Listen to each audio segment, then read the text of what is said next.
And we are live. Now we are live. Now we are live. Take two. Little technical difficulties there on the first round. Memorial Day weekend hangover out of the way. Wednesday night, little late night action. Kurt had a little award ceremony for Jen's niece. So we got a little late start, but we got the gang all here. We got all sports to talk about. Mr. Rosen, let's start with you. How are you doing tonight, sir? Good evening. I'm doing well, guys. Good evening, gentlemen. Good evening, everybody out there. I'm doing so well that I had a call earlier from a friend of mine, and I thought today was Tuesday and obviously Wednesday. So I'm doing so well. This retirement thing is doing great for me. So I'm looking forward to the show tonight. You know, Paul, I do the same thing. I'm not retired, but I have different. I work I work 3 days a week, 3 nights a week, 12-hour shifts, different days every week. So it's like, is it today Monday or is today Tuesday? Is it Saturday? Is it Sunday? So I know. I could only imagine. Mr. Ryan Scoops, how are you doing, sir? How are y'all doing? Pardon me. How are y'all doing? Like you guys said, it was a very nice Memorial Day weekend. Sports are, it's got the NBA Finals starting off, the Heat and the Nuggets. For those of you who don't know, when I was younger, meaning like 12 to 15, I watched the Miami Heat, so it's kind of cool. 12 to 15-year-old me is very excited. It's awesome. Mr. Ticket Time himself, Carson Shears in the house. What's up, guys? How we doing? Looking forward to the show tonight. Got a lot to talk about. And, hopefully you guys all had a good Memorial Day weekend. Last but certainly not least, Mr. Valenti, after his little weekend getaway in Wildwood, New Jersey. How are you doing? See the tan? Absolutely. I see the tan. There's no tan. It's a red shirt. There's no such thing. You'll never use the word tan in Kurt Valenti. I can promise you that. We had to move, by the way. Paul, again, it was great meeting. Jen and I met Paul and Luby live in person. And the first thing I did after 5 minutes, I said, Paul, do you mind? We got to go underneath the shade here because if I'll be like a lobster after 5 minutes in your sun. So that was the first thing we had to do. But I want to thank all you guys. Yes, he did. I want to thank all you guys for willingly go to 9 o'clock so we could see Cassie tonight in her awards dinner. Shout out to Cassie. Graduation tomorrow. And yes. I'm ready to talk some sports, boys. Absolutely, Kurt. We didn't know what time you were coming on tonight, so I switched the order up a little bit. So we're going to start with a little Major League Baseball tonight. I'm going to pass it off to Paul and Ryan. I'm going to go grab my drink, which I left in the background, so I will be right back. But I'm going to pass it off to them to get the show rolling. All right. Okay, great. Ryan, do you want to start? Do you want me to start? Go ahead, buddy. Okay, great. So basically, Major League Baseball has played 1/3 of its season, and we just passed, as we said, Memorial Day weekend. And usually that's when things start to really get serious with the baseball season. So my first question to you guys are, who will be the first manager fired? And I have a few choices. Will it be A, Oliver Marmol from the Cardinals, B, Bob Melvin from the totally underwhelming Padres, Terry Francona from the Guardians, Pedro Grifol from the White Sox, or name someone else? I'll do it as I see it on the screen. I'll go Kenny, Carson, Kurt, and Scoops.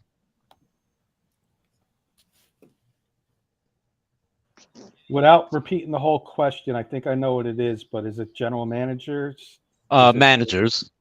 Okay. Managers. Which managers could be fired? The first one be fired. I think it could be Bob Melvin. I mean, you got that roster, Bogarts, and I'll do these. We'll keep this moving. Have a nice little fast-paced show. Yeah.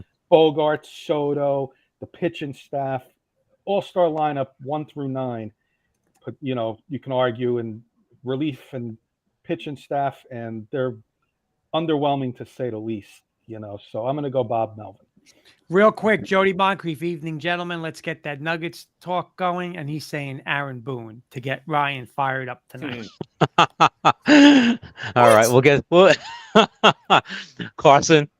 Yeah, I'll probably agree with Kenny. I think the the easy one to pick is the Cardinals. I mean, they started off really bad to start the year, but they're kind of trending a little bit upward in the right direction, somewhat of some sort. But I would go with the Padres. You can't have that stacked of a lineup, and what are they? They're like 7.5 games behind the Dodgers, and nowhere even close to making the wild card right now. So I would say Bob Melvin. And just to add to what you said, Carson, the Diamondbacks too. They're behind the Diamondbacks in that division, and that's unacceptable if you're the Padres. So Kurt. Yeah, listen, I've said this 100 times. You pay and you don't produce. I mean, it's got to be a top 3 payroll, right? Top 3 or 4 payroll, and that's the production. I mean, he would be gone. Like you can't pay that much money and not produce. And you know what? Just getting a wild card. I mean, not a wild card, but getting to the playoffs isn't it for Melvin. They're spending the money to win a world championship, so they're championship or bust. And right now it looks bust. So I think he would be the first one. Okay, Ryan.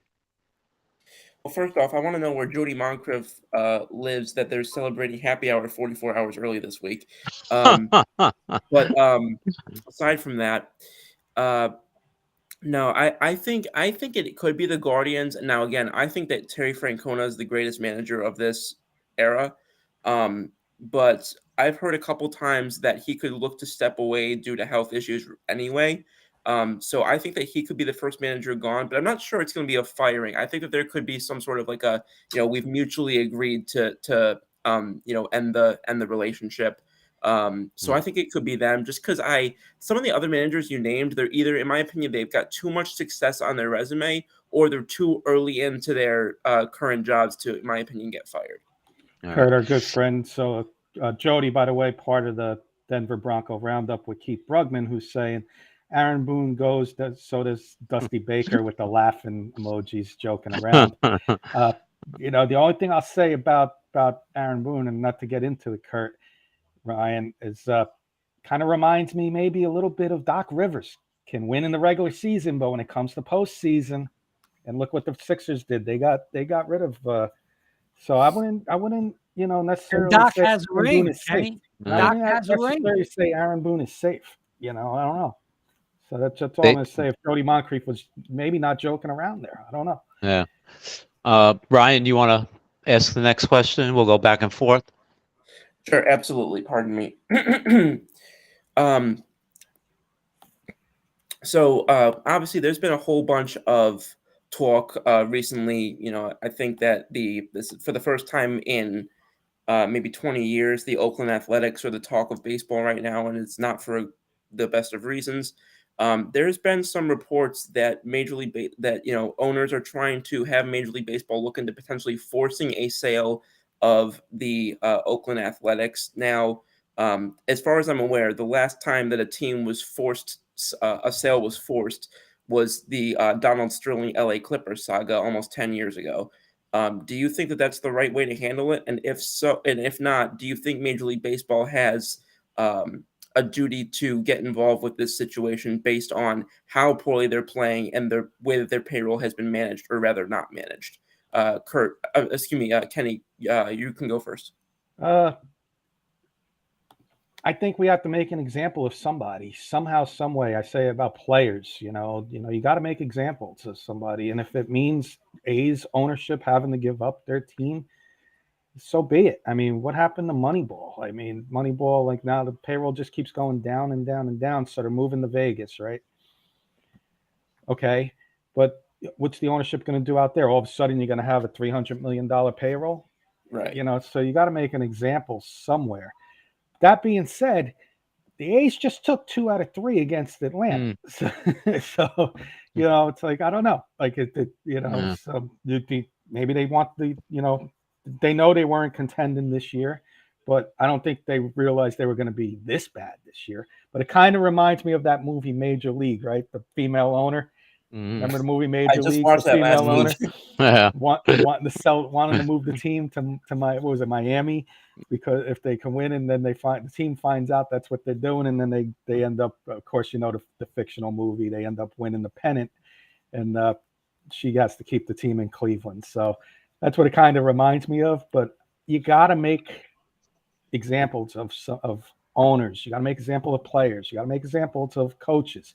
You do wrong, you got to pay the penalty, and that's the only way teams and players and owners are going to learn, in my opinion. So, sorry to take up a lot of time there, but I'll let everybody else get their words. No, I think that was a lot of good points, and I agree with a decent amount of what you said. Carson, what do you got on this topic? Yeah, pretty much agree with what Kenny just said. I think there's definitely needs to be a change out in Oakland. And, the A's, I mean, I don't remember when the Tigers, I mean, they were battling with them back and forth like a lot in the ALDS. And then all of a sudden they just kind of started to slowly trend downwards. So I think definitely either an ownership change has to happen. I mean, we've talked about before in the past, maybe moving to a city like Vegas, where I think that would be really cool to have a team there and expand. But I think the MLB definitely has to do something because, I mean, right now they're obviously worst record in baseball. Hopefully they can show signs of improvement, but from the looks of it in the trending direction, it sounds like this is their last year in Oakland. Right. Yeah, no, I heard that even if the stadium is not ready for a couple years, there's a couple of options that they could have in the interim, which, frankly makes sense if the team's going to be inevitably leaving anyway. Kurt. A couple comments, Eddie Murphy. Good evening, gents. Isn't it past Kurt and Paul Rosen's bedtime? Jody is then saying, Wait, go ahead, wait. Paul. Could I just say something? Sure. Is this the real Eddie Murphy, or is this? Yeah. Or is this?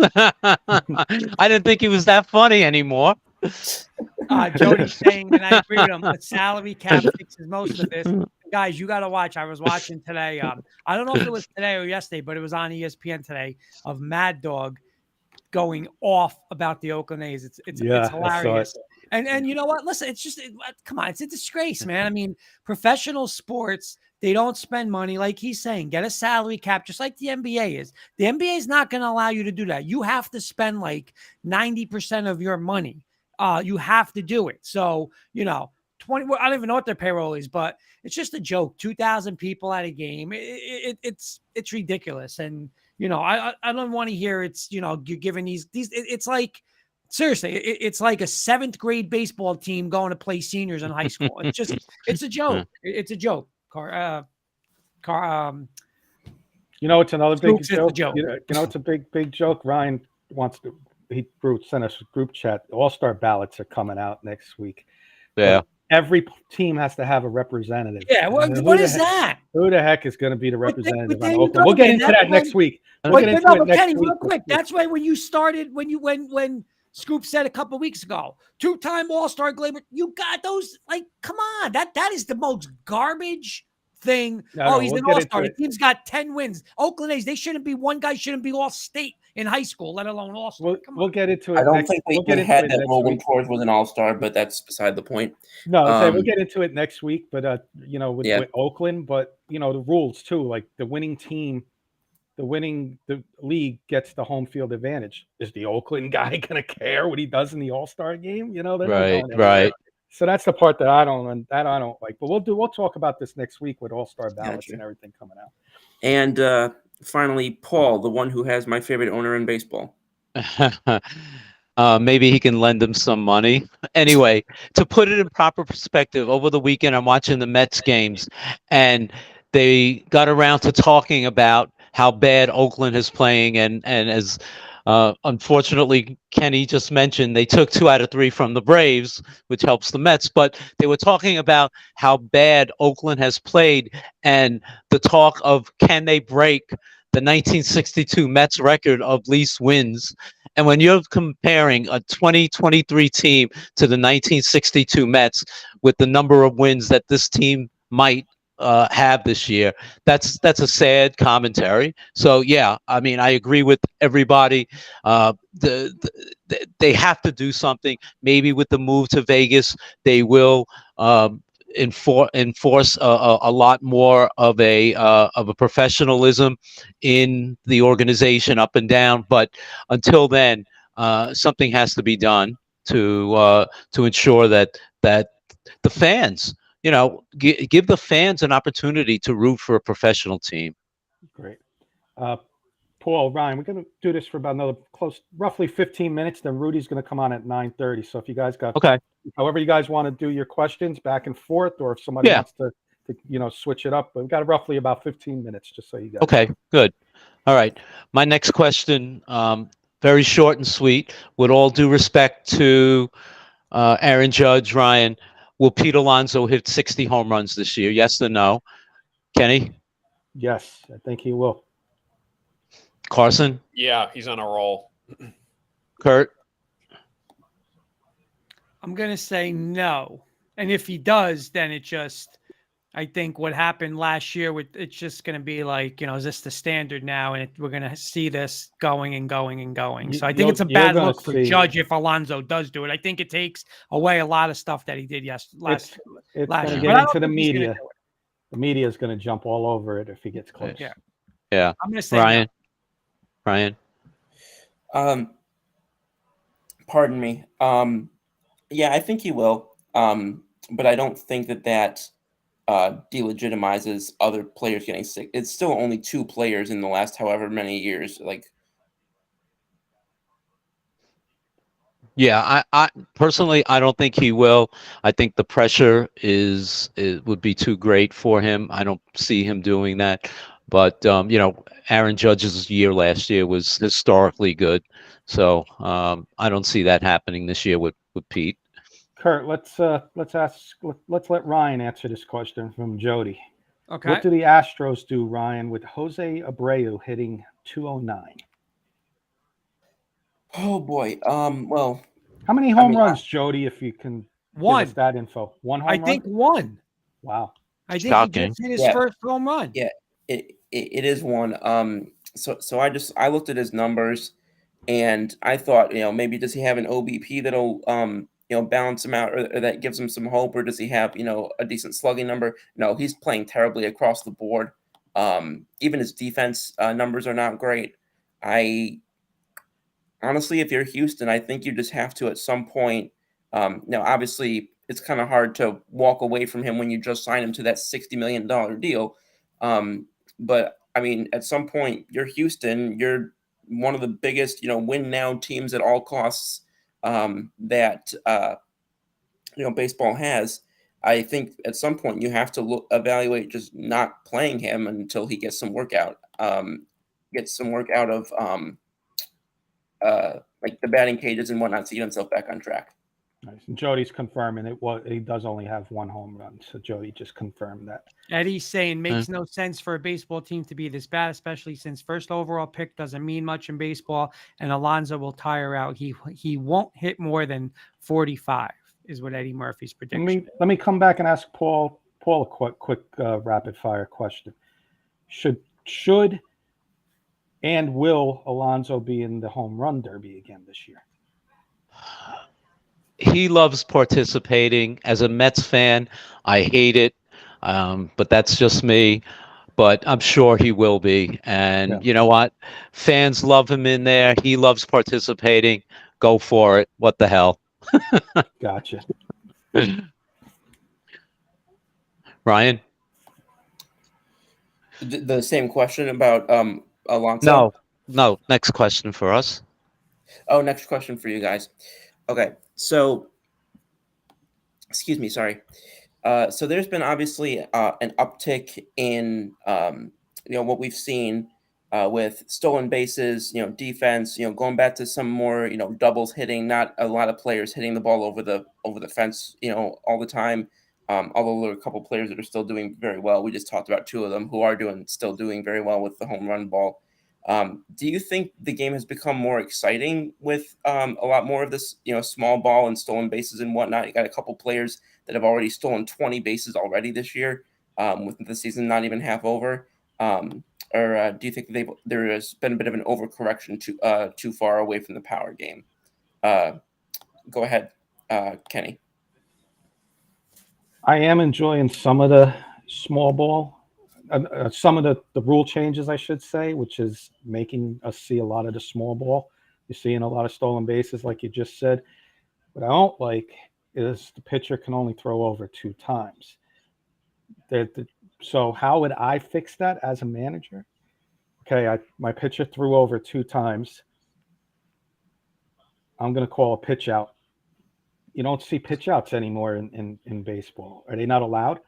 You don't see them. Once that pitcher throws over 2 times, the guy's taking a huge lead. Pitch out. If he steals, you got a good chance of getting him. But I do like some of the rule changes. I like the fast pace. I like my favorite one's the shift. And I said, Brian, one guy that was going to benefit from this shift this year and have a monster comeback year was Anthony Rizzo. And he's playing fantastically. And he's playing fantastic. And that's my biggest one. I like 80. If I had to put a percentage in, about 80% of the rule changes I do like. I don't like the pitcher being limited to 2 throws over on a base stealer, because that's really giving the advantage to the base stealer. Yeah, no, I agree with you on that. Carson. Yeah, I think it's great for baseball. I'm a whole fan of the pitch clock. I think it makes the game go by faster. You can kind of go both ways with this, because you have the old school traditional fans who don't like how it's going a little bit by faster. Like Kenny said, they don't like how there's, a pitch clock and there's only so many throws that the pitcher can throw back to first base. But if the guy gets on base, and he has the speed and the capability to steal a base, and, he can use that to his advantage. And I think it's definitely more exciting. I got sick and tired of having a pitcher just pick off 10, 15 times at an at-bat. It just got ridiculous. I'm like, just throw the freaking ball, especially at home games when the crowd would literally boo the pitcher. So I think it's good. Speed the game up. I like how there's more stolen bases. And from what I'm seeing and hearing, at least on ESPN's Sunday Night Baseball broadcast, ratings are up, I think, over 5% from last year. So whatever makes more noise, more viewership for baseball, I'm all for it. Couple comments, Kurt. Eddie Murphy, the removal of the shift has been amazing. Has helped a lot of these players getting doubles. Who thought Rizzo would be hitting over 300? I don't know if I thought he'd be hitting over 300, Eddie, but I was just telling the guys and Ryan, because Ryan's the Yankee fan with me. I thought Rizzo would have a monster comeback year. So I didn't think over 300, but I thought maybe like 280, at this point, with what he's been doing. And then Coach Breslin's joining us, guys. He's saying, what's up? Yeah, I understand. Hey, Coach. He understands me, Kenny. But I think the reason is because that'll slow down the game if they continue to throw over. It allows for a little more excitement. I agree, Coach. I think they can tweak with this, Ryan. I think they can maybe if the pitcher throws over, it becomes an extra, ball or, pitch count change. They can change things around. Eddie Murphy, a lot more players have been picked off. And this Mets cough. Well, that's it. All right, guys, continue. I'm sorry. Read some. I had a hard time understanding that. We got Rudy in the background. Rudy will be at you in about 5 or so minutes. So, guys, however you want to do it, in about 5 minutes, we'll get Rudy in for some hockey, Stanley Cup talk. All right, Kurt, I'll kick the same question over to you. Yeah, I love it, Ryan. It's exciting.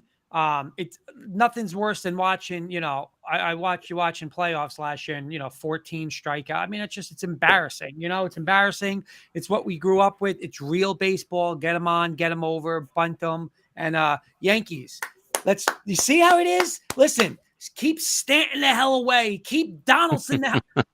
We want people. Get them on, punch, contact. Fly balls. We don't want strikeout. That is not, again, we got back to regular season, and somebody said it today on the radio. You're in the regular season, and you see these guys, you're facing 5th and 6th pitchers and relief. Then you get to the postseason, and you face strikeout. You don't win like that, so stop it. Keep them the hell away. Just cut Donaldson. Don't even worry about him. Play with what you got. Go get another contact guy. But, yeah, listen, those are the teams that win championships, Ryan. The guys, like you're saying, moving them over, scoring runs. You'll see when they're in the World Series, those are the teams that are going to do it. So, yeah, I love it. I'm also going to say right now, who's been one of the best contact hitters on the team. The guy that I said for the last year and a half he was going to put Isaiah Kiner-Falefa has come on for this team, and I'm so happy about it. You laugh me all you want. I'd rather have him up 100 times than Donaldson, and I'd rather have him up than Donaldson too. I'm not laughing at you at that for that. Exactly. Go ahead, Paul. I have no problems with IKF.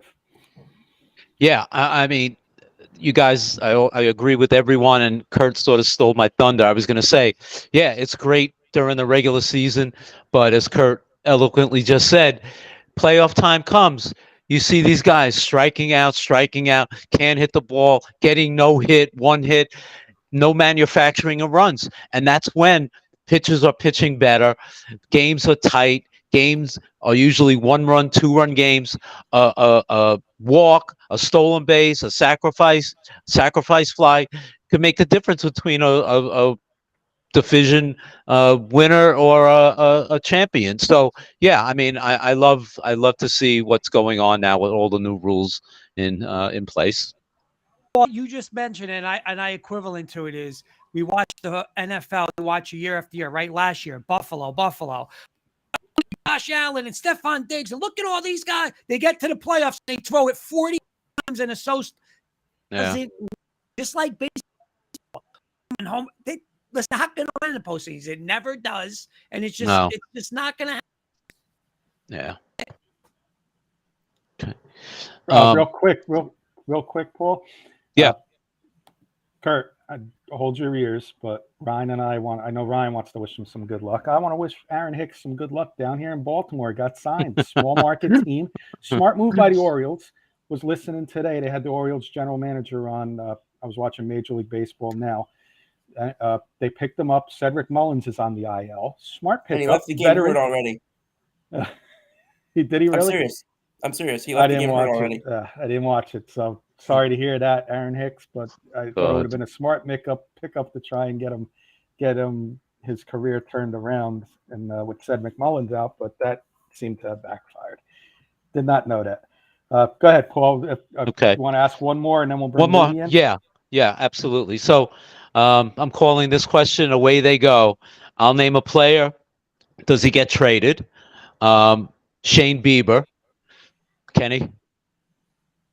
No. Carson? No. Kurt? No. And Ryan? Sweep the board. Okay. Corbin Burns. Kenny? Stays in Milwaukee.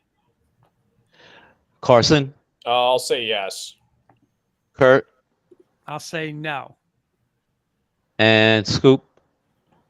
He gone. Dylan Cease. Kenny? White Sox are going to be on a fire sale. 100% yes. Okay. Carson? Yeah, he'll be traded. Kurt? Yes. And Ryan? Yes, I think his time in Chicago will cease this summer. There you go. Nice. And Eduardo Rodriguez. Kenny? Yeah. No, because he's not making. I don't think he's making much money. I'll let Carson touch up. Let me just say this before Carson. He has an opt out after this year for 3-year ridiculous money, but he does have an opt out after this year. Let me just throw that in. I'll say no. They're in a weak division. Miguel Cabrera's last year. They're going to try and make some small moves to keep them contending. That's my opinion with the Tigers. Okay, Carson. Yeah, it's interesting because when he was pitching out of his mind a couple weeks ago, there was a lot of talk that he might be traded to the Cardinals. The Cardinals were interested in him. But yeah, he's kind of had a shaky start. He's now got placed on the 10-day IL. So I hope the Tigers keep him because I think he's by far our strongest pitcher. But I could see a team later in the down the line in the summer that's trying to contend and win a World Series. He'd be a good addition. So I'm going to say yes. I think we shop him. Okay. Kurt?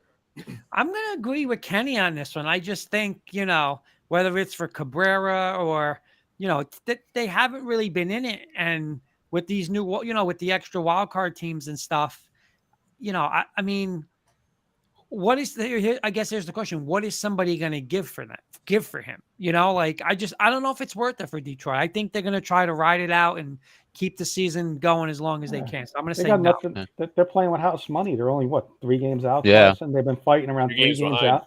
Yeah. Small, weak division, and you make a couple small under the radar moves, and you see if you can take the division. Mm-hmm. Yeah. It's a win-win situation. You know, there's a year that can steal it. It would be this year. Yeah. Yep. Kurt, I'm going to catch up on the comments, and then we'll let Paul go. Eddie, are you guys nervous like me for Josh Donaldson to be returning to the Yankees lineup like I am? Yep. Yes. Yeah, I think I am, Ryan, right? So, he's agreeing. IKF has been great. Eddie Murphy, just get the ball in play. Anything can happen. And Jody Moncrief, CJ Crone to the Astros. Nice. Okay. He's a good player. Ryan? About Erod and the Tigers. Yeah. So I think Erod tends to be a bit of an underrated pitcher. I think that when he's on, he can be, a number one. And I forget who it was who said it, but the Tigers are a game and a half out of first at the end of May. Like, why trade your best pitcher when you are? Yeah. How many times the last few years have we seen? We saw the Braves do it once. We saw the Orioles do it once. All you got to do is the Phillies the year that they went to the World Series. All you just got to do is snag one of those spots, and anything can happen. This would be the last year if I were Detroit that I would look at moving off their best starting pitcher unless they take a complete nosedive over the next 2 months. Good. Okay. I threw him in, but Ohtani, Kenny. No, because the Angels are contending. I think they got to keep him at least this year. Okay. I can't see it happening. Carson. Yeah, I think he does get traded. I think the buzz around it. I think he's going to go to a big time free agent market. So I'll say yes. Kurt. I'm with Carson.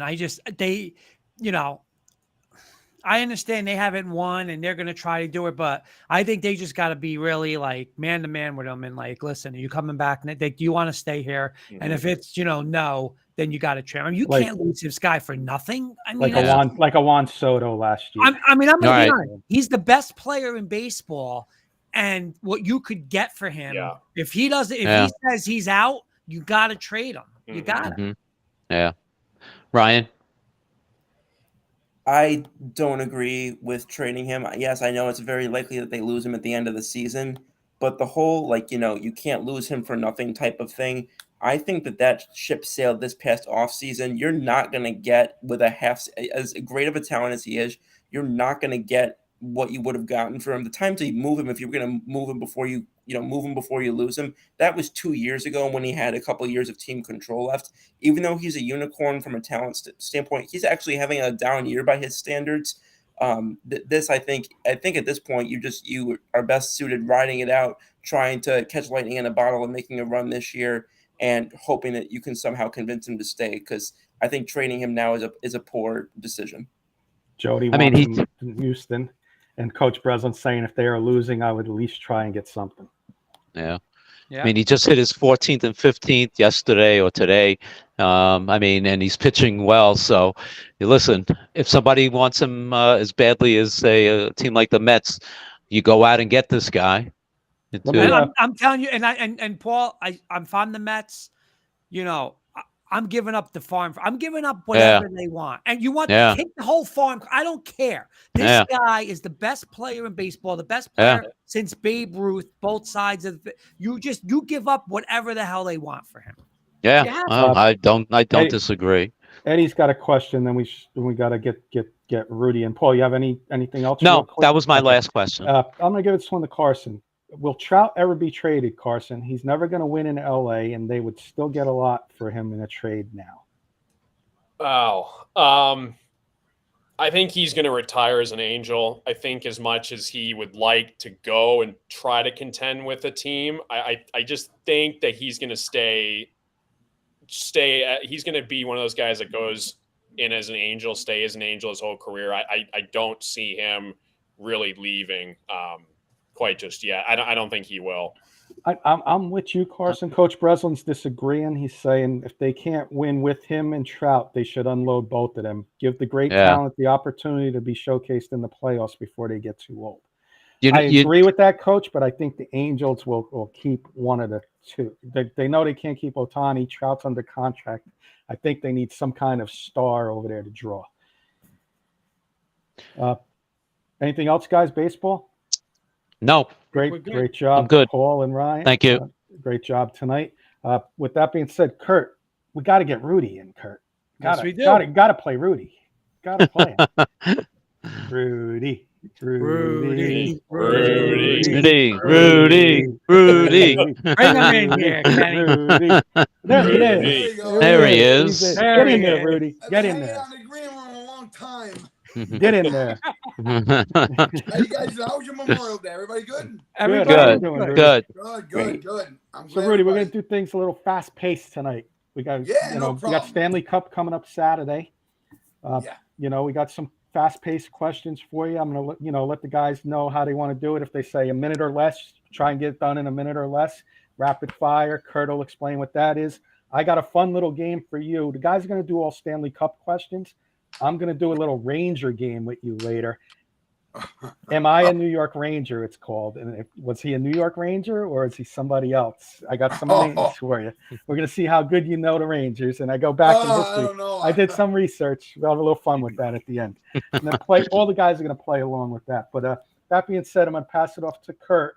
He's got a little rapid fire, quick hitters All for right, you. I'm going to start with is. you, Rudy. Thank you. Hope you had a good holiday weekend. Yeah, everything was great. And all right, so my questions, it's like really one word answers because I got 6 and it's gonna be real quick. All right, so obviously we know Vegas, Florida for the Cup. So out of the two, better goalie, who you got? I got Florida. Who will be the best player on the ice? Both teams, who's the best player? Ooh,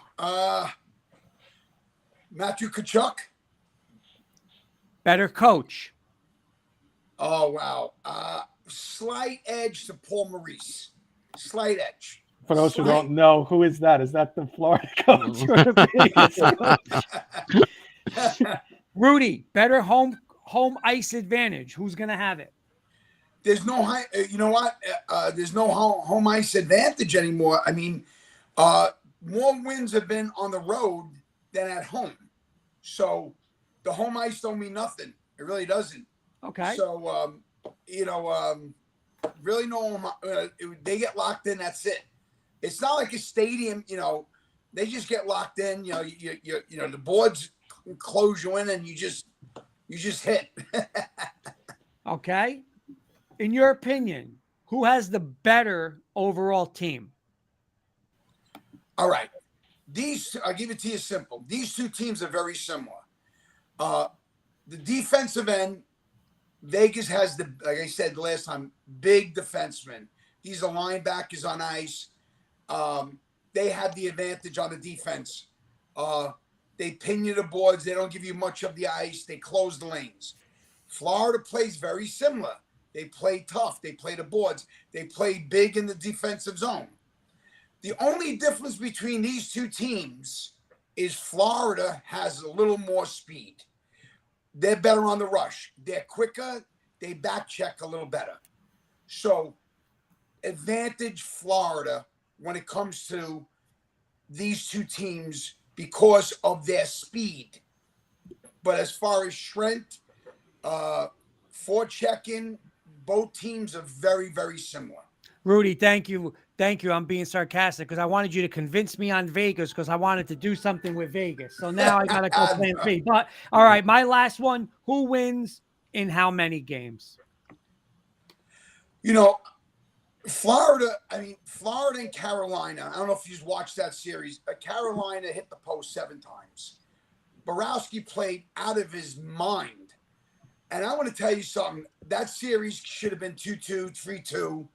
It was just a game of inches. They got outshot Florida. Florida played strong. They played heavy. Borowski was the man.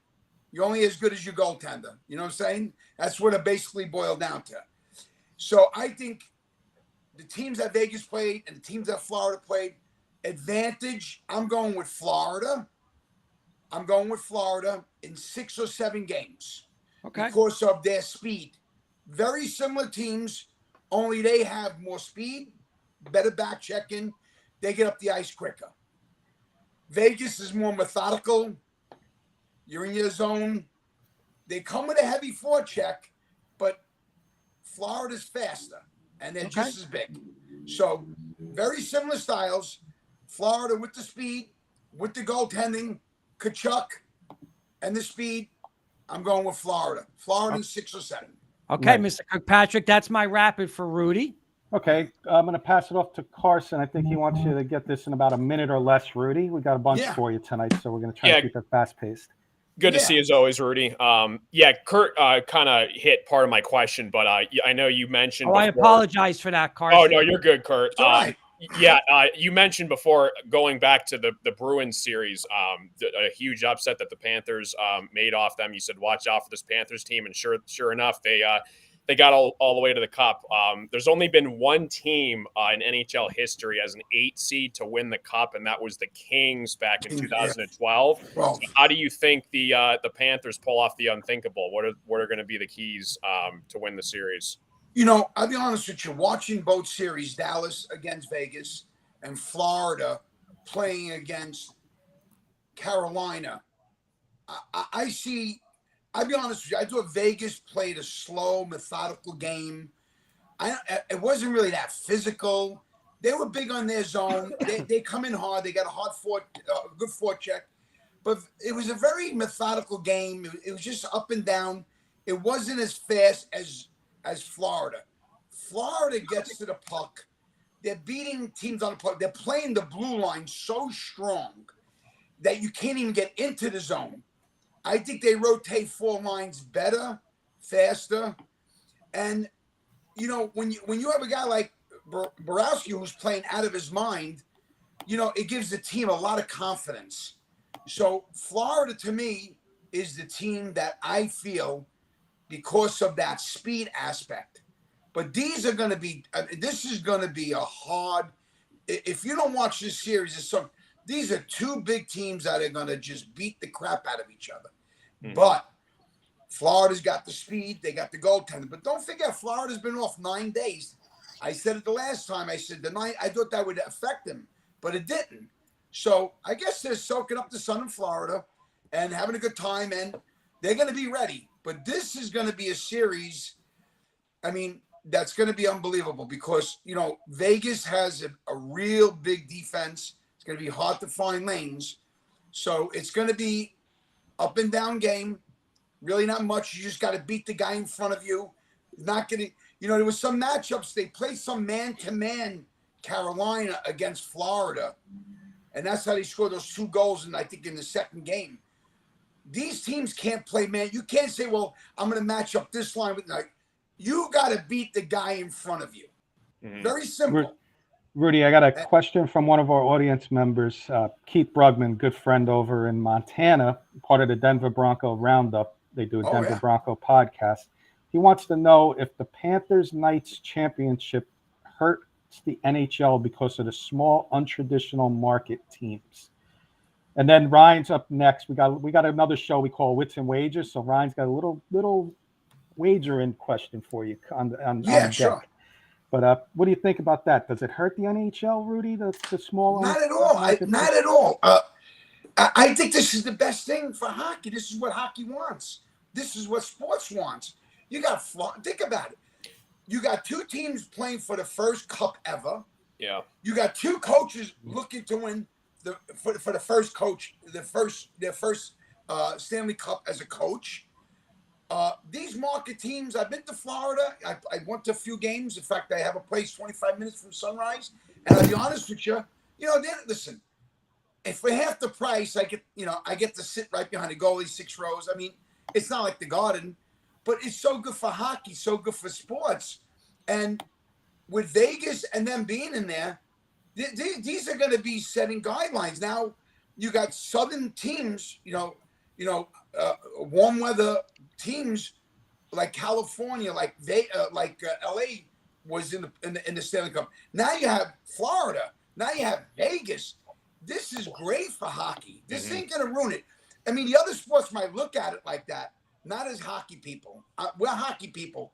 We look at it as a great opportunity, and this is exactly what Gary Bettman wants.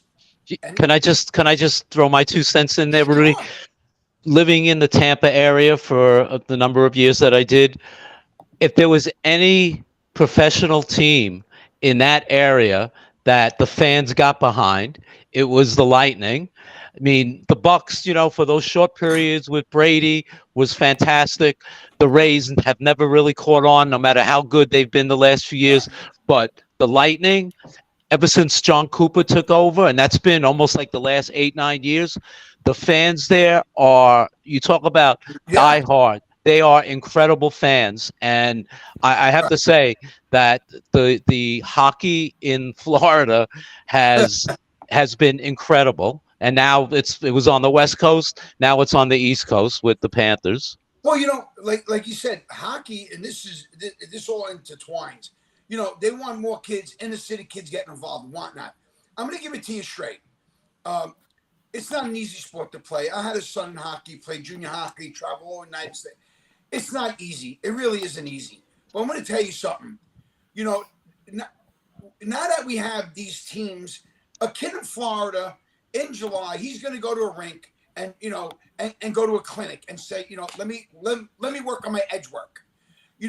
It's hard to even get money for guys that want to get season tickets for a Ranger game. Like in August, I got to collect money. All right, guys, we got to, we got the 4 seats. We're all on. You got 2 tees. And it's hard because it's 100 degrees outside. Well, it's not. That's starting to fade. You go to these ice. You going down to Jersey Shore. My son used to play all over Jersey. You go to these places, and they're doing clinics. They're doing leagues. They're doing men's leagues. I mean, it's great, and it's a hard sport because ice is very hard to. It's very expensive. And that's another thing. And for the parents out there that want to get their kids, even with the NHL, they're trying to get, a little more HIPAA. Let's try to get more kids involved, and it's working. And now in Florida, and this is going to just accelerate that. Now kids are going to look and say, "Hey, I want to do that. I don't want to just shoot basketball. I don't want to hit baseball. I want to get on the ice. I want to play ice hockey." I'm getting some feedback from somebody there. I don't know who that is. It's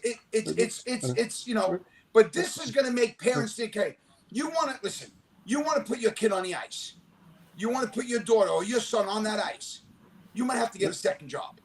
It's not like the other 3 sports. It's all right. Rudy, I worked 3 jobs. But the thing is, if they're willing to do it and you're willing to go out there and make money to buy their $400 sticks and their skates, and they're willing to play, it's just going to grow. And that's what it's all about. USA Hockey. USA Hockey is what we got to – I got my little net here. You see US Hockey, right? Rudy, let's let Ryan go. We got a show with Joey Clams called Wits and Wagers. Joey Clams isn't with us, but Ryan wants to ask you a little Wits and Wagers question, and I'm interested in this because there's some good odds. So I'll let Ryan ask the question. How you doing? Good to see you again, Rudy. How you doing, buddy? How's everything? I'm well. And yourself? Good. Glad to hear that. So question, the awards coming up with the Connie Smythe Trophy award coming up. Who do you think is going to win that? And can you give me a long shot bet that you would make on potentially someone who could be a bit of a surprise? Oh, wow. The Conn Smythe. Oh, man. It's going to be, there's so many people you can talk about. Who would you say? You tell me, who's your long shot? Give me a long shot. I'll give you a long shot. Give me a long shot.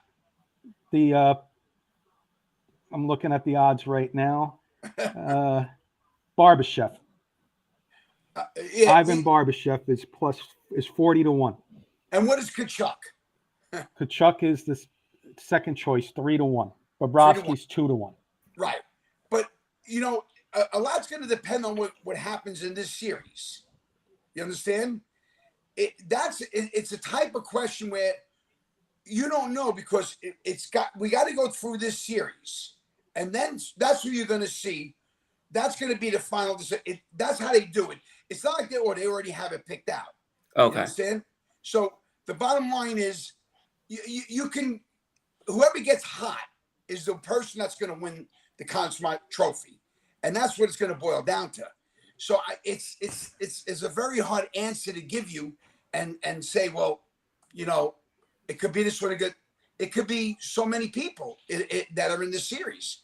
So it's a question that I really can't answer, because, like I said, it's who produces, and you could get a guy on the third or fourth line. You see what's happening with Vegas, with Carrier, how he's playing, and you say, all right, this guy scored some important goals. So it's a very, very, it could be so many, it could be anyone. It really could, in that sense. Fair enough, Rudy. Fair enough. Yeah. Got one from Paul, and then I'm going to do my quick game with you. Sure. We started late tonight, so we're on a tight time frame tonight. So not rushing, just want you to know what's going on tonight. So but with that, going back to that question, I mean, the way Kachuk has been playing, I mean, he's a good gamer. He's a gamer. So I would say more, but like I said, it could be anyone. It could be anyone. All right, thanks, Rudy. We'll go to Paul, and then I'll do my little Ranger game with you. Yeah, sure. Wrap it up. Hey, Rudy. So you had alluded to the goalies, and I think you mentioned Borowski. So my question was going to be, out of the two goalies, who do you think is going to be the one that's going to help that team win the Stanley Cup? Borowski. It's very simple. Borowski is just standing on his head. He's getting a little puck luck too. As far as, Carolina hit the post 7 times. So, but good goalies do that. Good goalies, make you hit the post. Aiden Hill's playing really good. He's got big defensemen in front of him. But that's what I'm saying. The way Florida comes at you, they're relentless, and their speed and their forecheck is going to tie up the defense. There's not going to be a lot of lanes to shoot, but they're going to put a lot of shots on net. I think they're going to be able to tilt the ice more in their favor, Florida. So I would have to go with Borowski. I think he's going to have less shots on net. I think Florida's going to be putting more pressure. I think there's going to be a lot of blue line play where, they're not even going to be able to penetrate the blue line. So Borowski, to me, is the guy. He's back to his old self. Vezina winner twice. This guy is playing out of his mind. And I always say, sometimes you're only as good as your goaltender. Yeah. Great. So, thanks so much, Rudy. No problem. Appreciate it. Rudy, got a little game for you. It's simple. It goes. Yeah. It's cool. I'm gonna call it. Was I a New York Ranger? I got six people listed here. You're gonna tell me if they were a Ranger or not, and I'll tell you if you were right or wrong. Wow. If they were a fictional character or another sport, et cetera, et cetera. 1987, we're going back to, Rudy. Barry Beck. He was a Ranger, Barry Beck. Barry Beck was a Ranger. Let's start off easy. Puck, Barry. 231 penalty minutes he had that year. Never wanted to shoot the puck. Never wanted to shoot the puck. That's Never funny. wanted to shoot the puck. 1982, Doug Flynn. Mm-hmm. Wow, 1982, Doug Flynn. Was I a New York Ranger? No, you're correct. He was a Texas Ranger. Yeah, I'm saying Doug Flynn. Yeah. 1995. This is his real name. This is not, nickname. Noble Whittingham. 1995. Wow. It was a Whittingham. I'm going to say no again. You're 3 for 3. He was a fictional character on Walker, Texas There was a Ranger. Whittingham, but he wasn't on the Rangers. That's a good one, Caddy. He was a fictional character on Walker, Texas Ranger. Good one. I thought I was going to get you on that one. 1998, Dan Claytier. I'll spell it for you. Clatier. Claytier. 98? Yes. What was his name again? Dan Claytier. Yes. Goalie. Yes. Goalie. Yep. Yes. 1998 goalie. Yes. Two more. 1993, Tommy Oliver. What year was that? 93. 93. Tommy Oliver. No. Man, I thought I was going to get him on this one. No, he was No. he was the Green Power Ranger from the Mighty Morphin Power Rangers. That's funny. And the last one, Kevin Kline, 2015. Yes. Yeah, I figured I'd give you an easy one at the end there. He's perfect. There's nobody better than you, Listen, Rudy. Good job, Rudy. Nice, You know what it Rudy. is with me? Even though I'm a Ranger fan, I watch so much hockey. I'm into so many teams. I'm watching the Ontario Memorial Cup, so I'm these names go through me. But I want to touch base on something. We talked. If you have a few minutes, is all right? We got about 2 minutes because we're on short time. We got about 2 minutes. We talked about coaches. Andrew Burnett went to Nashville. I told you, Mike, right? He went to Nashville. Nodlock is still with the Rangers organization. I think he's going to stay with them. And through my sources, most likely, not 75% sure, Pete Lavalette will be the coach of the Rangers. A yes or no from You call Jody that one. Yes or no from Jody Moncrief, and then we got to unfortunately say goodbye because, like I said, we're on short time. Rudy, will Gabe ever play again? I guess he's talking about Gabe from the Colorado. Who? Will Gabe ever play again? Not sure the last name of the player he's talking about. Yeah. I don't think so. Okay. I don't think so. I don't think. Unfortunate. Yeah, I unfortunately, yeah, I don't think so. When there's certain injury, it just guys are not around for a long time. It has something to do with the contracts and stuff like that. But yeah, I don't think so. I don't think he will. Rudy, I think Colorado has a good team still. Like I said, we talked about it, and I think Colorado, if they stay, like you said, healthy, they'll be in the playoffs again next year. And they still have a great team, Colorado. They still have a very, very good team for that Colorado fan out there. Absolutely. Rudy, thank you for coming on late tonight with us. Oh, no problem. No problem at all. The time. Like I said, we're trying to get this. But if you guys get a chance, I want you guys to watch that series. Yeah. It's going to be good. Even if you just watch the third period, I know you're busy with baseball. No. You're going to see, guys that are 220, 230 going 20 miles an hour hitting each other. This is going to be a bunch of gladiators going at it. I'm excited. Panthers. Go Panthers. You had them from the beginning, Rudy. So let's go Panthers. 6 or 7. All right, gentlemen. Hey, great time as always, Rudy. Thanks, Rudy. You too. Thank you so much, Rudy. Enjoy the cup, and we'll catch up next week. Yeah. Bye-bye. Rudy knows his hockey, man. Kenny. Yeah. Sorry to interrupt real quick, but I do have to say something important. The Detroit Pistons and Monty Williams have a 6-year, $72 million deal. Wow. So it went through. Wow. That's breaking news to me. Wow. Big news, Mr. Congratulations, Carson. In case you don't know, we have a joke that runs in our group chat, and Ryan's usually the first one to break news. So if Ryan says it, I believe him. Let's freaking go, man. That's huge for us. He's the K&K Sports Show's Adam Schefter, but he covers all sports. He doesn't. He's Adam Schefter. He's Woj. He's right. He's all of them combined. Let's go. Thanks, Ryan. That's awesome. Holy Absolutely. Cow. Congratulations, brother. Thanks. He's big time. Wow. That's a good move. So speaking about basketball, we have the NBA Finals. And Carson, I'm going to pass it off to you, and then Kurt's going to talk about some NBA news as well. But I'm going to pass it off to you for NBA East Finals and then the Finals.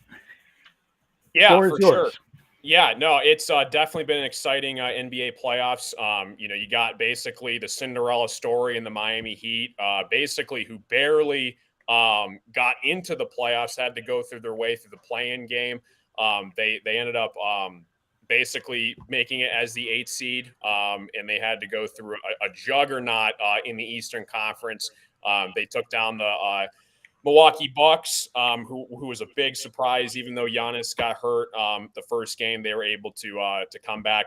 Nobody saw that coming as well. So they had to go through a bunch of different teams. Obviously, they had a great, phenomenal, shocking Eastern Conference Finals. They went all the way up 3-0, and basically, I think it was 151 was the record for teams to come back from an 0-3 series to win the series. And the Celtics, they made a really good run at it. They went hard back and forth. One game 4, people were like, all right, the Heat still got this. They went 2. Back to Boston, got game 5, went back to the Heat.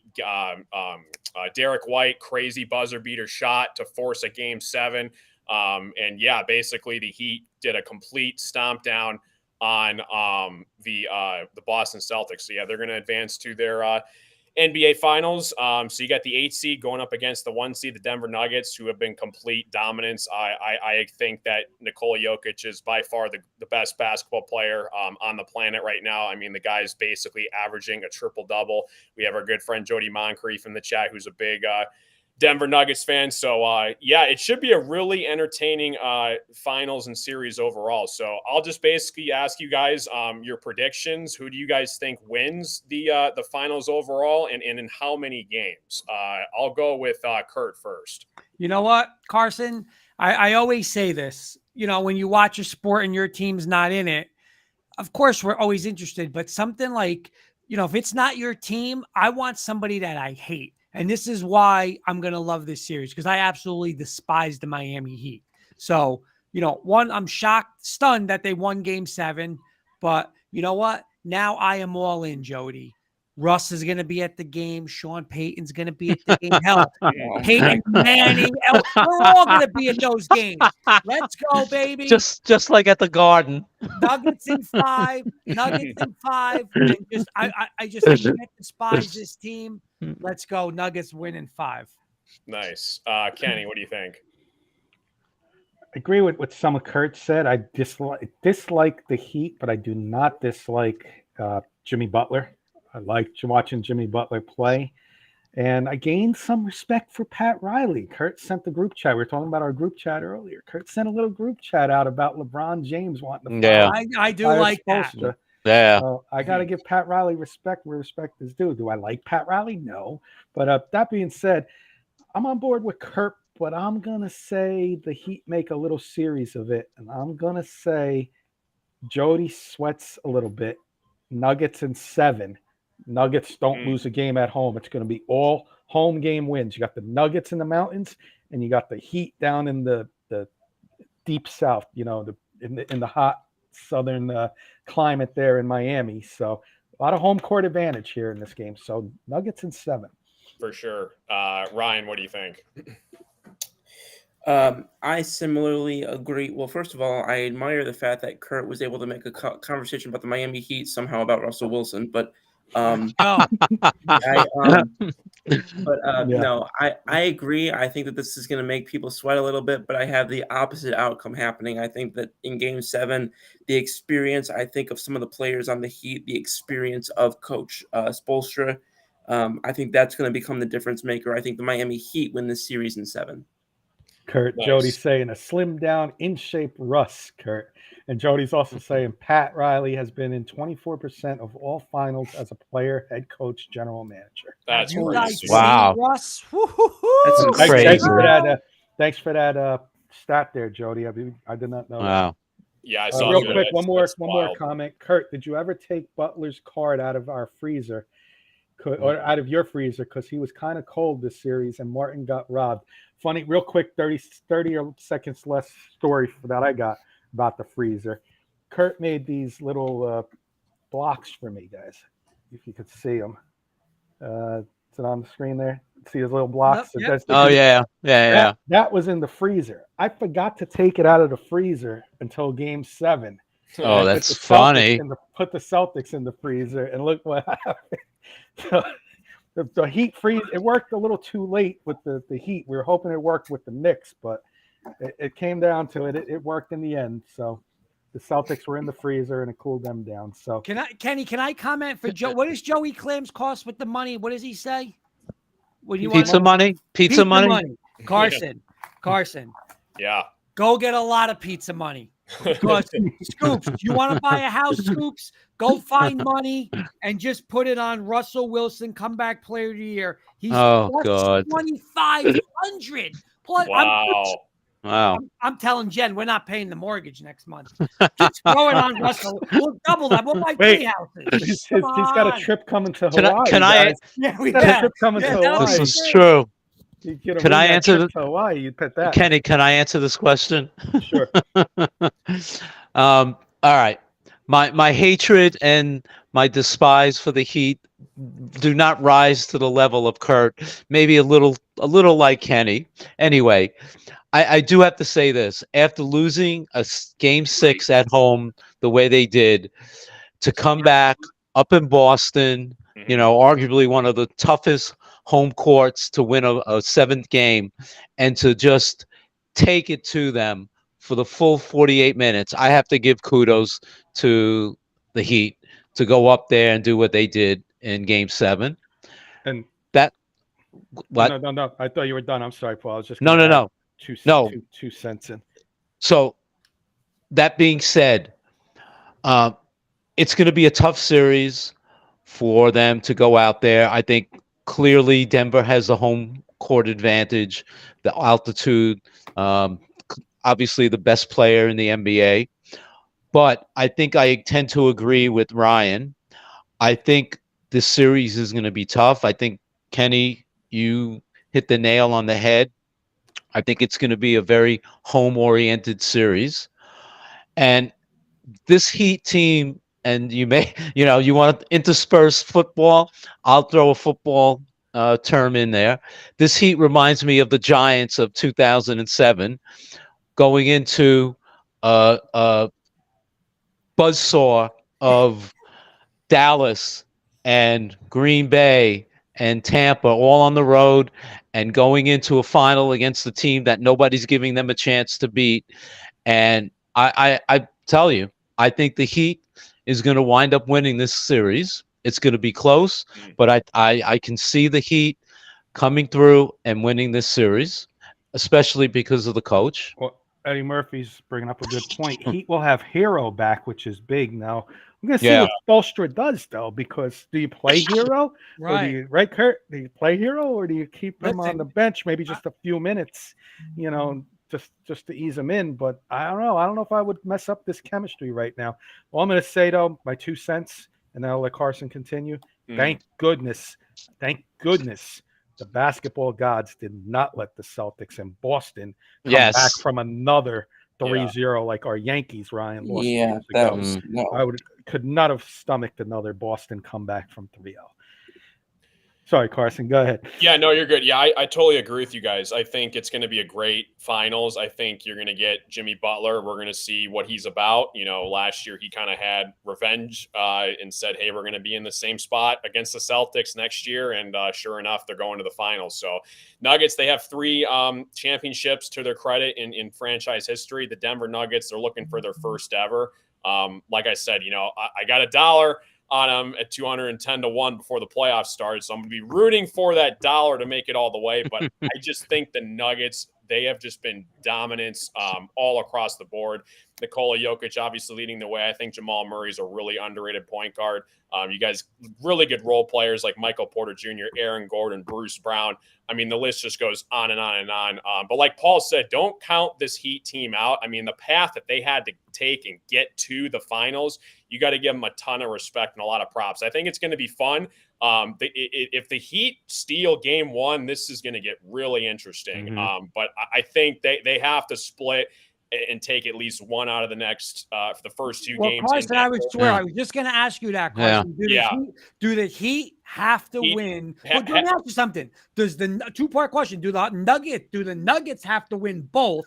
And do the Heat have to win one of the two? Yeah, I agree. Yeah, I think if the Nuggets don't win their first two at home, they're in trouble. And I think if the Heat don't take at least one of the first two games, I think that I'm with you. It's I'm a with you. cakewalk for the Nuggets. Yep, I'm with So you. I think, like you said, Kurt, Nuggets been one of the best teams in the NBA at home this season. So I have the Nuggets winning in about 6 games. I think the Heat are going to make it interesting, but man, I mean, I think this Nuggets team is legit. They're for real. And I think Jokic, when he retires, he's going to be one of the greatest centers ever. I think he is just legit. I've never seen a center who can pass the ball like he can.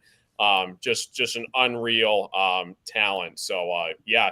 Jody's got a stud in Denver, so I'm rooting for Jokic too. I think he's a great guy overall. I think he does a lot for the NBA. Just a really humble superstar, not really too much chit chat and chatter, minus when he got into it with Ishbia with the Suns last series. But I think Jokic definitely deserves it. So does Jimmy Butler too. You could make the case Jimmy Butler, he's been screwed over multiple times. I mean, was with the Timberwolves, with the 76ers and that whole debacle.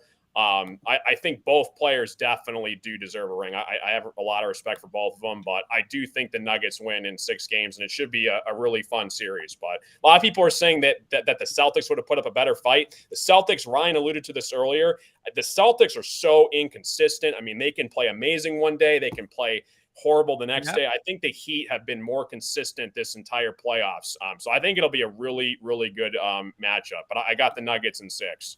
I agree, Carl. I think Adebayo could slow Jokic down. You're not going to stop Jokic. Yeah. Nobody on the Celtics was going to slow him down. Adebayo is one of the best defensive centers in the NBA. Yeah. So I'm gonna see how Jokic responds to that. So it should be interesting. And definitely got to give you props where props is due, Carson. When the basketball playoffs started, you put ramen money, I'll call it. Yeah, $1 on the Heat, 210 to 1. Yeah. $210 for $1, guys. Yep. That happens, man. Hey, even to get this far, man, props. That's a hell of a pick. Yeah. So for $1. I'll let you guys continue. Mm-hmm. Yeah, that's just kind of my whole NBA spiel. I think it's going to be a great series overall. I think it was really cool also because nobody likes to see a sweep, even in the playoffs, regardless in general. So I think the Celtics, it was cool as a basketball fan. Then we got more basketball, make it all the way to Game 7. A lot of conversation. What Jaylen Brown's going to do? Is he going to stay as a Celtics? From the reports that I'm hearing, he's asking a supermax deal would roughly be around $300 million. Personally, I'm not a fan of paying Jaylen Brown that kind of money. So it'll be interesting to see if the Celtics stay with Brown or if he goes elsewhere. So yeah, it should be interesting. I guess Boston has to ask, what will Brown do for you? Yeah. Yeah. So Kurt, I'm going to pass it off to you. I'm going to do about maybe 10 minutes, and then I'm going to, since I'm in a game show host mood, I got a little 5-minute game for you guys. We'll end the show with that tonight. But if you want to go for about 10 minutes on the other NBA stuff, Kurt, we'll throw some quick questions. We had breaking news, Carson. Another breaking news that impacts you: Zach Edey from Purdue coming back. Withdrew, going back to Purdue. I think he was the Player of the Year, correct? Yeah, he was. The Player of the Year is back at Purdue. Interesting. They'll be loaded again. Yeah. Just a couple of things. And there'll be a second round. They'll get by the first round this year. They'll get knocked out in the second round. He had to spoil that for you, right? Guys, last week, and again, Scoops in our group chat was the one that broke the news. But I'll say my boy, Carmelo Anthony, after 19 years, retired. So again, couple things, freshman, one of the best seasons ever as a freshman in college basketball at Syracuse, won the national title for Coach Boeheim. The Carson's Pistons passes him up, does not take him with those championship teams. He goes to Denver, so obviously Jody's familiar with him. Then he requests a trade. He wants out of Denver, Kenny and Paul, and he wants to become a New York Knick. And the first thing I will always say about this to him, I'm not going to say he was a better player than LeBron James because he's not, but he's got bigger, than LeBron James because he said, my city, give it to me, my challenge. I'm not going to run with this one, run with that one, run with this one. By the way, as much as I don't like Pat Riley, the news we were talking about, and I put it in the post, supposedly LeBron James went in there and he said he wants Eric Spoelstra fired. I mean, what a dummy is LeBron James. Just dummy fraud of the year. Imagine that. And LeBron said, get the hell out of the office. I'm sorry, Riley said, get the hell out of the office. No one tells us what coach gets fired. He put his, you know what, between boop, boop, boop, and he got out of there and he jetted back home. So good job, Pat Riley. Luckily, you didn't listen to that dummy because you wouldn't be playing starting tomorrow night. So good job, Riley. But I guess my question is, Carmelo, okay? 19 seasons, 10-time All-Star, 6-time All-NBA. I want to say he's the number 9 scorer of all time. I think he's one of the best scorers of all time. The thing I liked about him is, again, he wanted New York. Hey, bring it on. At the end of the game, when the game, you know he's taking that shot. He's not passing it to Jeremy Lin or no. It's his team. We're going to go down. We're going down with Melo. So that's the stuff I love about him. And he's a New Yorker and forever grateful that, hey, he put up 62, most points as a Knick at the Garden. And just a tremendous player. Thoughts on him, Paul, real quick? Yeah, I mean, you say one of the top players that you have seen live, live. Absolutely. Top 10 Knick. I saw an article, Mike Vaccaro in the Post, I'll give him credit, talking about numbers that should be retired. And just asking that question, Paul, do you think it should be retired? Oh, absolutely. I think without question. But in that same vein, in my opinion, a guy who was one of the great Knicks and in a way is underrated, Bernard King, his numbers should also be retired. That's how good I thought Bernard King was with the Knicks at a time and an era when the Knicks were just starting to get good, and unfortunately he suffered that serious knee injury. But getting back to Melo, yeah, absolutely, 100%, great scorer, good teammate.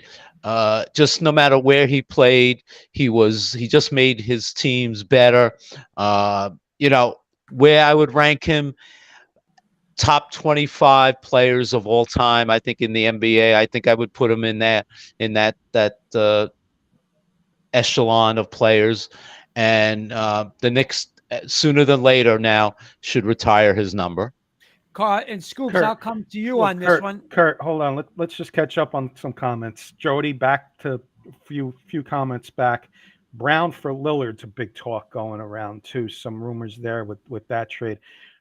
Carson, yes or no? Were you a Darko fan? God. Oh my word! Yeah, it's by far one of the worst. One of the biggest busts in NBA history. I mean, especially in that draft class. Obviously, LeBron went 1 overall, and then you guys had Chris Bosh, Dwayne Wade right behind him, and we decided to take the chance on a guy who is now currently, I believe, a professional kickboxer. So Darko Milicic, man. I mean, obviously, he does have a championship ring because the following season the Pistons won in 04. But I mean, the question becomes is and it goes back to how many more championships would the Pistons would have won if they took either Dwayne Wade or Carmelo Anthony? I think they would have at least gotten one more because the Pistons in that mid 2010s, I mean, I think we made the Eastern Conference Finals 5 straight years in a row. So, I mean, imagine the impact if we drafted Carmelo. Couldn't even imagine that. But obviously, at the time, I mean, I was 4 years old when we drafted him, so I learned more about him later on. But hell no, I'm not a Darko fan. Kenny, real quick, Paul, I just want to answer this one from Jody. And Scoops, you can't call me a hypocrite on this one because he's asking me D-Wade or Melo. And you know what the difference is? Melo didn't win. And he didn't win in the postseason, right? One conference final with Denver. Never got past the second round with the Knicks. And again, he's my boy. I love Melo. He's all over the sports wall. But I'm not putting him there because he didn't win in the postseason. He didn't deliver for the Knicks in the postseason. He didn't deliver for Denver in the postseason. He's not, hey, get on my back. I'm the best player. We're going to win. He didn't. And I think that's a big, a big check on his career. So, as much as I love him, the not winning in the postseason does hurt him. Carson, so again, to finish with I was going to say for you, if Melo Oh, yeah. goes to that team, just Mhm. how different are the Pistons the following next couple years? Oh, yeah, for sure. I mean, I think he would have impacted our team in so many different ways. I mean, we had Chauncey Billups, Rip Hamilton, Ben Wallace. That team beat the Los Angeles Lakers with Kobe and Shaq. And I think definitely if we added a piece like Carmelo Anthony, I think we would have been 2 or 3 more championships more, for sure. I mean, the Pistons were dominant. The team that nobody really talked about because we didn't really have a true superstar on that 2004 team. So I think, it kills me because that draft literally could have been just the cherry on top for the Pistons for a couple more titles. But yeah, obviously, just one of the greatest classes of all time. It hurts for sure that we took Darko, but yeah, I think at least 2 or 3 more rings for sure. I'm gonna go. Kurt, we Ryan, got a YouTube comment from 1.0. Thanks for joining the conversation and welcome to the show. Darko, the human cigar. Can I tell a quick story? I met Darko. Did you? In Auburn Hills. We were out doing a baseball tour of the new stadiums in the early 2000s, and he was in the hotel. He was staying in the same hotel I was in Auburn Hills. Wow, no I mean, way. huge human being without question, but yeah, it was pretty funny. Mhm. Sorry, I'm Kurt. going to go to you, Go ahead, Kenny. Kurt. I'm going to go real quick. I have a minute for you and Paul, and I'll go a minute to Ryan. But Kenny, Ewing in our era, Ewing, Starks, Bernard King, Jalen Brunson. Now, in a big game, you're the Knicks. We're down 1. Would you take Melo for the final shot, Kenny, or one of those others? Anybody else that we've seen in our lifetime as a Knick? Kenny, who are you taking? I know. To me, I'm still going Patrick Ewing.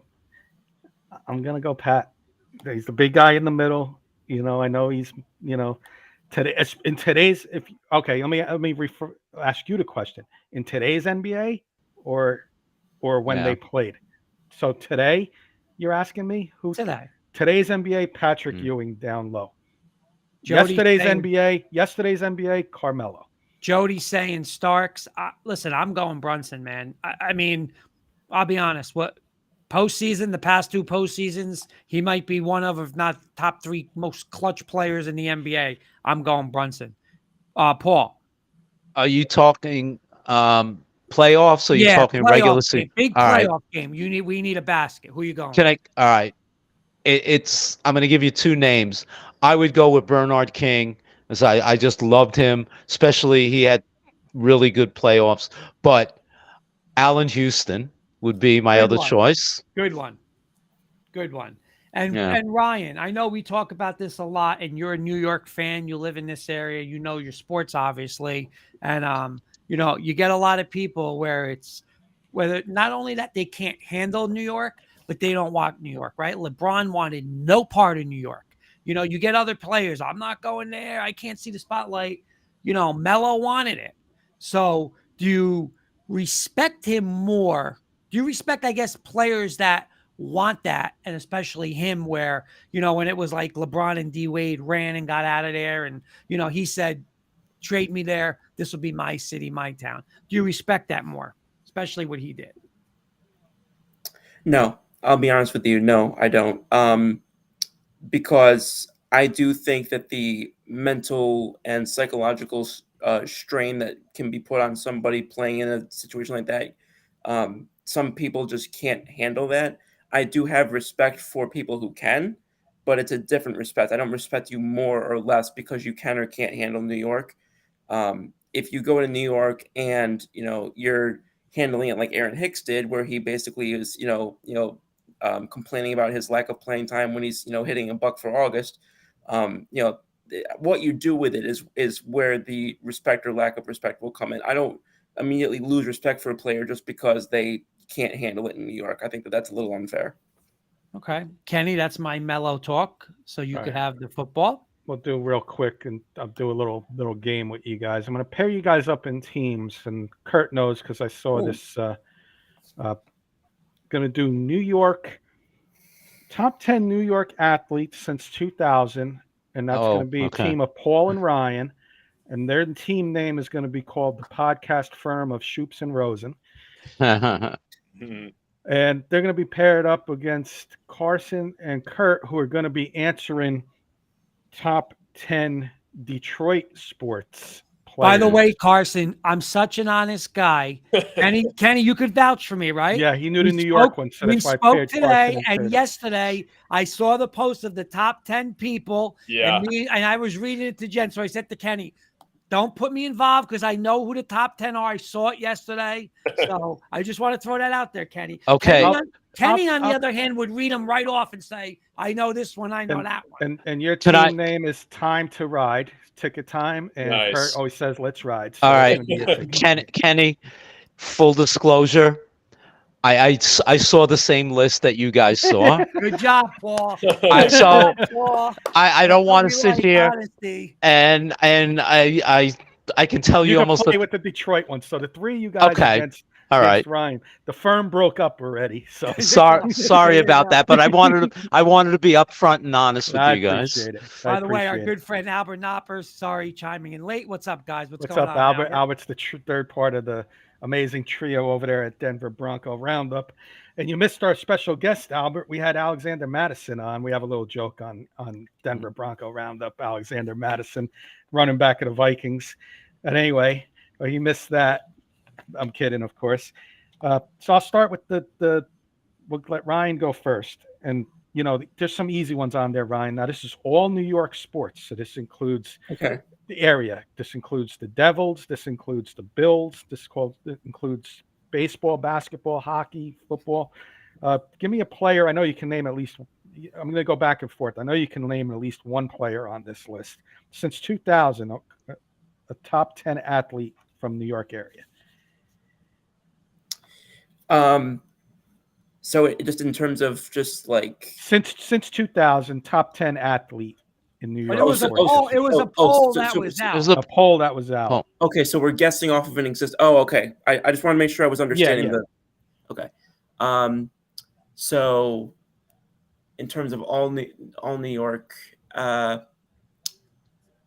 right, I'll go. I feel that this is probably an obvious one. I'll go with Derek Jeter. Yes, like I said, I'm not going to give you hints right now because these are the obvious ones. Derek Jeter was number one. Detroit. I like Carson and the boys confer their answers. Yeah. Detroit since 2000. No. Detroit's different. Detroit is pretty much. I did since like the 1980s. Okay. All Detroit sports, and there's two college athletes on this list. And I give hints later on, but the first couple are obvious. I'm not saying he would be the number one, but guy's got to be Barry Sanders has got to be there. You guys agree with that? Yeah, for sure. Right. That's number one. I'll start throwing some hints out, because we only got a couple minutes left. Mm-hmm. Ryan, there is one New Jersey Devil on this list for New York area. Pass. I couldn't name 5 New Jersey Devils players. Okay, I'll give goalie.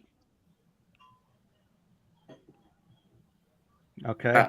The only name you don't know the hockey very well. Martin Brodeur was. That's the name I was going to say. All right. Carson and the firm. Mm-hmm. A current player, and he's playing right now. Number Miggy. 2 on the list. Miggy's right. Yeah. Number 2 on the New York list, Ryan, is a brother. Brother. I'm assuming Eli Manning. Yep. Number 3 is a hockey guy, former hockey player. Heisman. Nice. That's all I got for you with the hockey tonight, guys. So don't ask me for another hockey guy. I have no idea. Ryan, number 4 is a Ranger goalie. He recently retired. We need Rudy on your team right here. Rudy, I hear Rudy chanting. I hear Rudy at home saying Lundqvist. I heard Rudy say Lundqvist. So Ryan, you got it right. Number 4, go back a little bit. Kurt and Paul may get this before Carson. Detroit Tiger, 1980s. Trammell. Oh, Yep, Kurt Trammell. Mm. Yeah. Trammell. Okay. Number 5, Ryan. He was traded to the New York Yankees. He was traded to the New York Yankees. A-Rod. A-Rod. And we're doing this quick because we don't have the time, so I just want to get these Right. through. Who's this guy? Number 5, I'm confused of my player here. I'm drawing a blank, so give me a minute. What sport? Always Rick Kenny. I got to find the paper. I don't even know the sport. Wow. Oh, yeah. All right, number 6, played college at Michigan. Brady. No, actually, no. Charles Surprising. Woodson. Yeah. Okay. Good one. Good Heisman. one. Brady's not on there. This list. Wow. Number 6, a New York Met, Ryan. David Wright. Yes, sir. Number 7, Michigan State basketball player. Magic. Magic. I didn't know he was a Spartan. Yep. Yeah. Number 7, Hey, man. Kurt just mentioned this guy, New York Nick. Mello. One of the bad boys. Number 8 for the Pistons. Oh, number Bill 5 was the Lam- other bad boy. I couldn't read my handwriting. Give me the 2 bad boys, 5 and 8. Bill Lambert. Bill Laimbeer, no. Number No? 5. Number 5 and number 8. Isaiah. I was guessing Isaiah and Dennis Rodman. Nope. Not Rodman? Dang. Another guard. Joe Dumars. Joey Dumars. Number 8, a New Jersey Net, Ryan. When you were a Net fan. Yeah, I'm crap because there's two players that I'm torn between. Kyrie. No. I'm joking. I'm either going Kidd or Carter. I'm back and forth between the two. I will tell you, one of them you're correct. So I'm going to let you try and figure this out. Screw it. All right, I'll go Kidd. Good one. You got it. Mm-hmm. Last 2, guys. This one might be a little tough. I think Paul may get this. Pitcher, 1980s Tigers. Jack Morris. Yes, sir. Nice. Wow. Buffalo Bill. Now I have to give you. If I give you the second hint's going to give it away. I'm going to see if you get it on the first hint. This is just 2000 and on, correct? 2000 it's not, to today. 2000 it's not to today. It's not O.J. Simpson. 2000 today. Jeez. Wow, Eddie's saying Kenny just called Paul old live on air. But coming from him, I take it as a compliment. Because there's one Bills player that's coming to my mind, but I don't know if he retired. And there's Luby. Good job, Paul. I'm gonna stop. She always has my back. You're way off. It's a current player, just so you know. That's going to give it away. That's going to give it away. Then I'm going to guess Josh Allen. Yeah, that was going to give it away. Last one for Detroit. I'm going to let Carson guess on this one. Okay. Detroit Tiger. Wow. Current player, no longer on the Tigers. Verlander. Yeah, I gave it away there. I should have. Can I just say I can't believe Calvin Johnson or Matthew Stafford. Neither one of those guys. Huge. I can't on believe those Stafford's lists. not on that list. Yeah, maybe Stafford because he was hurt so much. I don't know when he was. But Calvin Johnson. This one I couldn't pretty believe. Damn good list, though, Paul. You're 10, right. That's a pretty damn good list. Yeah. Number 10 for Ryan was a New York Giant, but he's still currently playing in the NFL. Was a New York Giant, but is still currently playing in the NFL. Offensive player.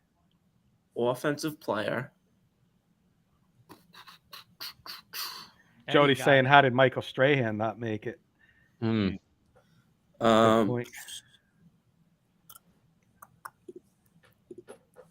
Eddie Murphy's correct, but I'll hold off on Ryan while Ryan's guessing. Jody's correct. He's going to block for a certain quarterback this year. I'm just gonna guess Odell Beckham because I can't think of any other Giants receiver right now. It's good guess. You got it, guys. Nice. So yeah, we just did that quick because it was we were running out of time. I was gonna give you guys some fun little hints, but we didn't have the time to do that. Cool. Good job, Kenny. Yeah, Eddie, Good job. Eddie, I wasn't looking at the chat to try and keep it honest. But guys, I think it's ready for final thoughts. Let's go. Kurt, take the order. I'll start with Scoops tonight. All right. Well, guys, I always say it, but great show as always. That was fun at the very end. We should do more stuff like that. But I'm looking forward to watching this Heat Nuggets series. I know there's a lot of Denver people here, so good luck to the Denver Nuggets. To anyone who's watching and listening who's a fan, again, Carson, congratulations on your new head coach. Yeah, thanks. And looking forward to seeing what happens going forward for baseball, obviously. Well, here's the question of the night from Albert Knoppers. He's like, and I'm gonna butcher saying this name, but has anyone ever heard? And I'll spell it. Has anyone ever heard of the sport Fierljeppen? Did I say that correctly or close to it, Albert? Fierljeppen. Is that thing that I've been watching on Get Up, where they've been rolling the cheese and sliding down the hill, chasing a block of cheese? Is that what that is, Albert? I don't know if anybody's watched Get Up in the mornings. The J looks like it's pronounced like a Y in that circumstance, but I can't quite tell. If Kenny didn't go back to the 60s, Calvin would have been on that list. I don't know.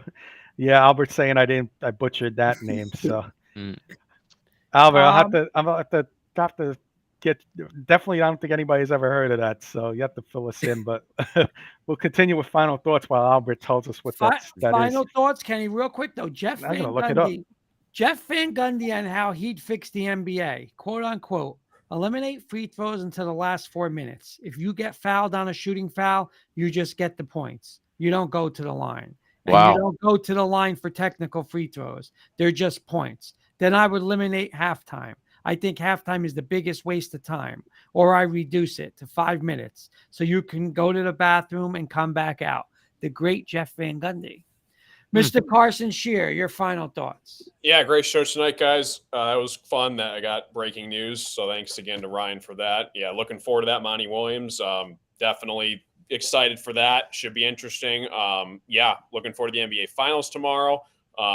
Listen, Tigers 2 games behind first place in that crappy division. Anything can happen. Hopefully we can still be relevant by the time August gets around. So we'll see what happens with that. Should be interesting. And looking forward to football season coming up. I'll go next. Again, just like Carson said, I'm definitely pumped up to watch the Denver Nuggets. Let's go, Jody. Let's just, me with the Miami Heat. So I'm all in on the Nuggets. I'm also going to watch the Stanley Cup Finals, like Rudy said, between Florida and Vegas.